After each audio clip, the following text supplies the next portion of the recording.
Uno de los versículos más conocidos en la Biblia es Juan 3:16. Muchos cristianos tradicionales publican esta escritura en grandes pancartas, en estadios de fútbol e incluso en grandes rocas y carteles publicitarios a lo largo de la carretera. Este famoso versículo ofrece una gran esperanza a aquellos a quienes Dios está llamando. Pero pocos, incluso los que profesan ser cristianos, entienden la intensa verdad encerrada en esta profunda declaración. El propio Jesús declaró esta verdad en Juan 3:16. Porque de tal manera amó Dios al mundo, que ha dado a su Hijo unigénito, para que todo aquel que en él cree no perezca, sino que tenga vida eterna. Ocultas en este famoso versículo hay 8 verdades espirituales vitales, pero para la mayoría son 8 misterios ocultos. ¿Por qué? Porque lo oyeron basándose en tradiciones humanas en lugar de doctrinas cristianas basadas en la Biblia. ¿Un Dios que ama al mundo condenaría a su creación a un infierno de fuego eterno? ¿Cómo podría ser esto justo? Y si Dios permitió que Jesús muriera para que los creyentes no perecieran, ¿de dónde sale la idea de que los impíos no perecerán, sino que vivirán en dolor eterno? Y sobre todo, ¿qué significa tener vida eterna como seguidor de Jesucristo nacido de nuevo? En el programa de hoy podrá entender 4 misterios de Juan 3:16. Acompáñenos.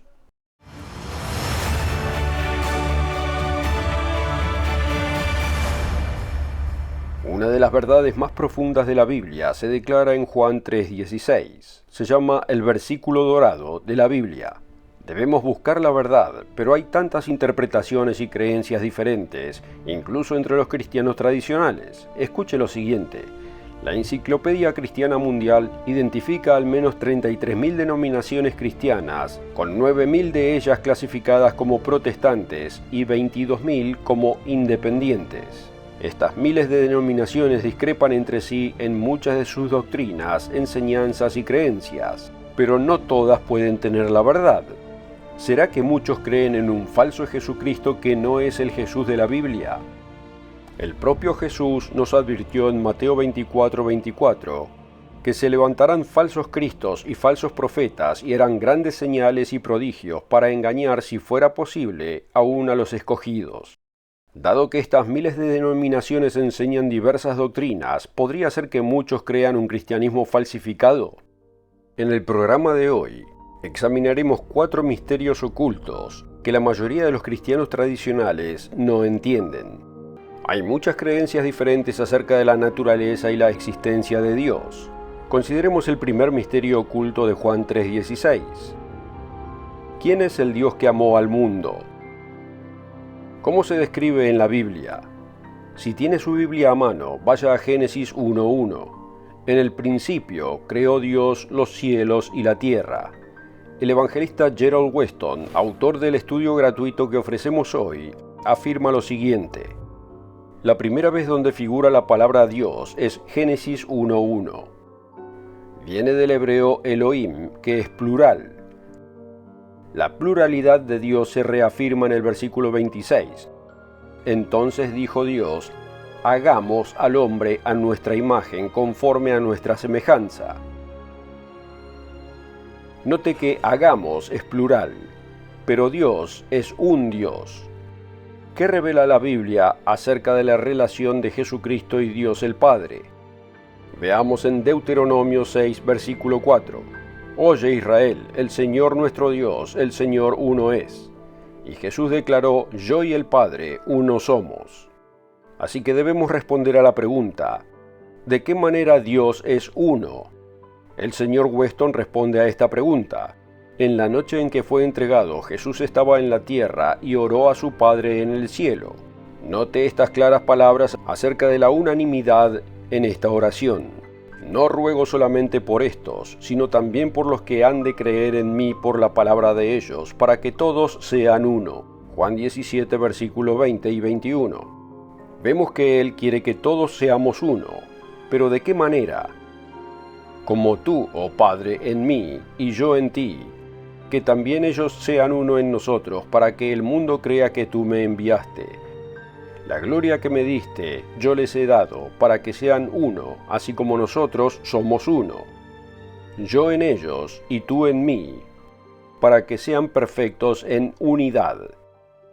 Versículos 21 al 23. Como ya veremos, Dios está preparando una familia. Los cristianos nacidos de nuevo serán parte de esa familia en la primera resurrección. Incluso después del bautismo, reciben la imposición de manos para recibir al Espíritu Santo. Todos necesitamos el don del Espíritu Santo de Dios, el poder de Dios, como dijo Jesús en Hechos 1, versículos 7 y 8, y como exhortó el apóstol Pedro en Hechos 2, 38. Gracias a Dios que da a los pecadores arrepentidos el don del Espíritu Santo, el espíritu de poder, de amor y de dominio propio, como dice 2 de Timoteo 1, versículo 7. Dios es el Padre de quien toma nombre toda familia en los cielos y en la tierra. Efesios 3, versículo 15. Amigos, oren para que ustedes también puedan tener a Dios por Padre. Jesús nos enseñó a orar al Padre en Mateo 6, versículo 9. Hemos visto que Dios el Padre y Jesucristo son uno. Son los dos seres existentes en la familia del único Dios. De hecho, Dios Padre es el Padre de quien toma nombre toda familia en los cielos y en la tierra. Efesios 3, versículo 15. Y los cristianos fieles se unirán a ellos cuando nazcan de nuevo, como ya veremos en este programa. Vimos que el Padre y Jesucristo ahora son miembros de esa única familia. Como el apóstol Juan nos enseñó en Juan 1, versículo 14. Y aquel Verbo fue hecho carne, y habitó entre nosotros, y vimos su gloria, gloria como del unigénito del Padre, lleno de gracia y de verdad.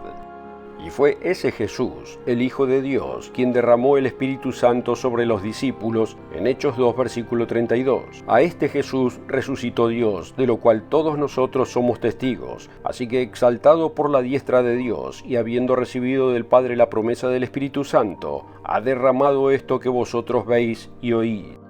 Amigo, usted necesita el Espíritu Santo, como ya veremos más adelante.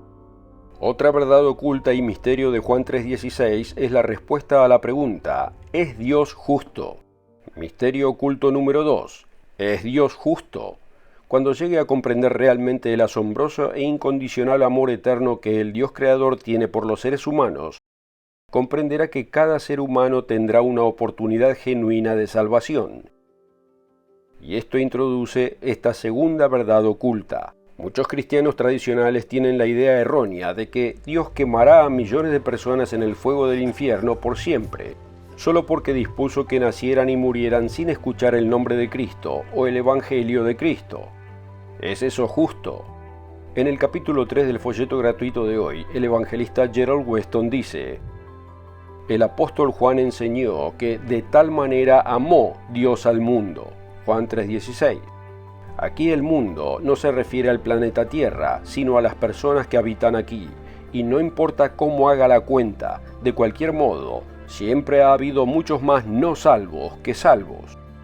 Así que si Dios amó al mundo, ¿cómo puede ser esto? ¿Es tan débil que no puede salvar a la mayoría de su creación? Esto lleva a la pregunta, ¿es Dios justo? ¿Hace Él acepción de personas? ¿Tuvieron todos o tendrán todos una oportunidad genuina y justa de salvación? Páginas 17 y 18. Los eruditos bíblicos saben que la salvación viene solo a través del nombre del Salvador del mundo, Jesucristo, como nos dice en Hechos 4, versículo 12. Y en ningún otro hay salvación, porque no hay otro nombre bajo el cielo dado a los hombres en que podamos ser salvos. Amigo, Dios tiene un plan para aquellos que nunca escucharon el nombre de Jesucristo. El misterio oculto número 2 ¿es Dios justo? Dios no condenará a aquellos que nunca escucharon el nombre de Cristo, como creen muchos en el cristianismo tradicional. Pregúntele a su ministro o pastor, si una tribu en una selva remota nunca escuchó el nombre de Cristo, si nunca aceptó a Jesucristo como su Salvador, ¿serán condenados al fuego del infierno cuando mueran? Puede que les sorprenda la respuesta. La Biblia revela que Dios les dará a tales personas una oportunidad de salvación en la segunda resurrección. Eso se describe en Apocalipsis 20, versículos 11 al 13. Busque en su Biblia Apocalipsis 20, versículo 11. Dios nos revela en el juicio del gran trono blanco Este juicio tiene lugar después del reinado de 1000 años de Cristo en la tierra. Estos son el resto de los muertos, mencionados en el versículo 5. Esta es la segunda resurrección general de los muertos. Apocalipsis 20, versículo 11. Y vi un gran trono blanco, y al que estaba sentado en él, de delante del cual huyeron la tierra y el cielo, y ningún lugar se encontró para ellos. Y vi a los muertos grandes y pequeños, de pie ante Dios. Si los muertos están de pie ante Dios, es porque han resucitado.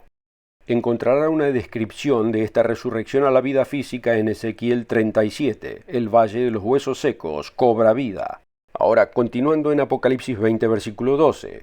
Y los libros fueron abiertos. La palabra griega original para libros es biblio, de donde derivamos la palabra Biblia. Continuemos. Y otro libro fue abierto, el cual es el libro de la vida, y fueron juzgados los muertos por las cosas que estaban escritas en los libros según sus obras. Y el mar entregó a los muertos que había en él, y la muerte y el Hades entregaron los muertos que había en ellos, y fueron juzgados cada uno según sus obras. En el juicio del trono blanco, millones de personas que nunca oyeron el nombre de Cristo tendrán su primera oportunidad genuina de salvación. Esa resurrección al juicio puede incluir amigos y parientes que quizás usted haya pensado que estaban perdidos por siempre. El misterio oculto número 1 que estudiamos es ¿quién es el Dios que amó al mundo? El misterio oculto número 2 ¿es Dios justo? El misterio oculto número 3 es muy importante para entender la verdad de Dios. ¿Cuál es el significado bíblico de perecer? Amigo, Dios es el dador de la vida, el creador de todas las cosas. Él es el que nos da la vida. Vaya a Hechos 17. En el versículo 26 el apóstol Pablo revela la relación que Dios desea con todos nosotros. Y de una sangre ha hecho todo el linaje de los hombres, para que habiten sobre toda la faz de la tierra, y les ha prefijado el orden de los tiempos y los límites de su habitación, para que busquen a Dios, si en alguna manera palpando puedan hallarle, aunque ciertamente no está lejos de cada uno de nosotros, porque en él vivimos y nos movemos y somos, como algunos de vuestros propios poetas también han dicho, porque linaje suyo somos. Hechos 17, versículos 26 al 28. Ya que Dios es el dador de la vida, ¿qué significa perecer? Muchos creen que nunca perecerán. Creen en la doctrina pagana del alma inmortal. Creen que su supuesta alma inmortal no perecerá en la muerte. Gerald Weston dice en su informativo folleto gratuito sobre Juan 3:16, el diccionario revisado Webster define perecer como ser destruido, morir, convertirse en nada, extinguirse, perecer. Sabemos lo que significa cuando la comida perece. Hablamos de personas que perecen en un accidente aéreo. Así que cuando se trata de asuntos bíblicos, ¿por qué la gente fuerza otros significados incorrectos de perecer? La Biblia está de acuerdo consistente e inequívocamente con la definición estándar del diccionario de perecer. Enseña claramente que la vida y la muerte son opuestas. En ninguna parte de las Escrituras se describe la vida humana como inherentemente inmortal. Como ya hemos visto, incluso el alma, sea lo que fuere, puede morir. Ezequiel 18, versículos 4 y versículo 20. La palabra de Dios revela que la inmortalidad no es algo que ya tenemos, sino que es algo que debemos buscar. Romanos 2, versículos 6 y 7. Y debemos vestirnos de ella. Primera de Corintios 15, versículos 53 al 54. Página 50 del folleto. La Biblia revela claramente que solo Dios tiene inmortalidad, Primera de Timoteo 6, versículo 16, y que la inmortalidad es algo de lo que debemos vestirnos en el futuro, Primera de Corintios 15, 53. El propósito de Dios es salvarnos de la muerte eterna, salvarnos de perecer. Pero la Escritura nos dice que aquellos que sellan su carácter con el mal perecerán en el lago de fuego. Lea eso en Apocalipsis 21, versículos 7 y 8. El que venciere heredará todas las cosas, y yo seré su Dios, y él será mi hijo. Pero los cobardes e incrédulos, los abominables y homicidas, los fornicarios y hechiceros, los idólatras y todos los mentirosos tendrán su parte en el lago que arde con fuego y azufre, que es la muerte segunda. Los malvados incorregibles perecerán en el lago de fuego. Serán castigados con la muerte segunda, de la cual no hay resurrección. Ese es el castigo de la muerte eterna, como dice en Romanos 6:23. porque la paga del pecado es muerte, mas la dádiva de Dios es vida eterna en Cristo Jesús, Señor nuestro. Todavía no poseemos la inmortalidad. La vida eterna es una dádiva de Dios. Así que vemos el contraste entre el cristianismo tradicional y el cristianismo bíblico. El cristianismo tradicional enseña que tenemos un alma inmortal que siempre vivirá y nunca perecerá ni dejará de existir. El cristianismo bíblico enseña que los pecadores incorregibles perecerán en un lago de fuego, experimentarán la segunda muerte, la muerte eterna, y dejarán de existir. Pero la buena noticia es que los que verdaderamente crean en el Cristo de la Biblia, que se arrepientan y sean bautizados como dice Hechos 2:38, y permanezcan fieles, no perecerán. Se les dará el don de la vida eterna. El tercer misterio oculto que hemos discutido hoy es: ¿cuál es el significado bíblico de perecer? Amigo, ¿perecerá usted personalmente? Nuestro Salvador reveló que aquellos que genuinamente viven según Juan 3:16 no perecerán, sino que tendrán vida eterna. Hemos visto brevemente 3 misterios ocultos de Juan 3:16. El misterio oculto número 4 es: ¿debe usted nacer de nuevo? La mayoría de los cristianos están familiarizados con la historia de Nicodemo, quien vino a Jesús de noche y admitió que Jesús fue enviado por Dios. Jesús le dijo: de cierto te digo que el que no naciere de nuevo no puede ver el reino de Dios. Juan 3, versículo 3. La creencia común es que si acepta a Jesús en su corazón como su Salvador, en ese momento usted es nacido de nuevo. Pero ¿qué le dijo Jesús al fariseo estupefacto? De cierto te digo que el que no naciere de agua y del Espíritu no puede entrar en el reino de Dios. Lo que es nacido de la carne, carne es, y lo que es nacido del Espíritu, Espíritu es. Juan 3, versículos 5 y 6. Uno simplemente debe hacerse la pregunta: ¿soy espíritu o soy carne? Los cristianos físicos serán transformados en espíritu en la resurrección. Lea acerca del cambio milagroso en la primera resurrección general en 1 Corintios 15, versículo 50. Pero esto digo, hermanos, que la carne y la sangre no pueden heredar el reino de Dios, ni la corrupción hereda la incorrupción. He aquí os digo un misterio: no todos dormiremos, pero todos seremos transformados.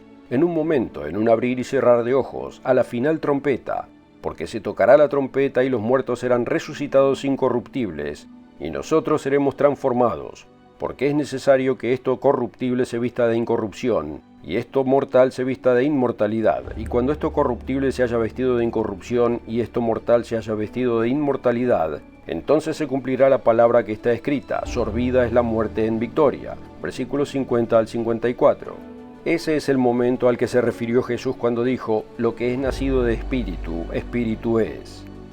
El señor Weston explica el contexto de la declaración de Jesús en el capítulo 5 del estudio gratuito, Juan 3:16, verdades ocultas del versículo de oro. Debemos entender la diferencia entre las palabras engendrado y nacido, como en el proceso de engendramiento y nacimiento humano. El señor Weston escribe en la página 34: ¿por qué este asunto genera tanta confusión? En este pasaje de la Escritura, la palabra traducida nacer es la palabra griega genao. Los traductores que saben griego pero no entienden las implicaciones doctrinales traducen de diversas formas esta palabra como nacer, engendrar o concebir. Este detalle aparentemente insignificante puede generar confusión y dar lugar a importantes malentendidos, especialmente sobre el concepto de nacer de nuevo. Al recibir el Espíritu Santo en el bautismo, pasamos a ser hijos engendrados por Dios. La palabra genao se traduce correctamente en 1 de Pedro 1, versículo 3, en la versión antigua. Bendito el Dios y Padre de nuestro Señor Jesucristo, que según su grande misericordia nos ha regenerado en esperanza viva, por la resurrección de Jesucristo de los muertos, para una herencia incorruptible, y que no puede contaminarse ni marchitarse, reservada en los cielos. Nuestro Padre Eterno nos engendra como hijos suyos, y como tales amamos a todos los hijos engendrados por Dios. Sí, para nacer de nuevo primero debe ser engendrado en el bautismo. Amigos, oramos para que consideren el arrepentimiento y el bautismo y comiencen su vida espiritual como hijo o hija engendrados por Dios y como hermano o hermana de Cristo, como Él se refirió a nosotros en Mateo 12, versículo 50 y en Hebreos 2, versículo 11. Si está considerando el arrepentimiento y bautismo bíblico, comuníquese con uno de nuestros representantes. Puede encontrarlos en nuestro sitio web elmundodemañana.org. El misterio oculto número 4 es: usted debe nacer de nuevo. En el programa de hoy hemos visto 4 misterios ocultos de Juan 3:16, pero solo hemos arañado la superficie. Que Dios lo bendiga mientras busca su verdad en las páginas de la Biblia. Gracias por seguirnos. Amigo, hay más verdades ocultas en Juan 3:16 que millones de seres humanos en todo el mundo no entienden. Si desea descubrirlas por sí mismo, simplemente haga clic en el enlace de la descripción para obtener una copia gratis de la guía de estudio Juan 3:16, Verdades ocultas del versículo de oro.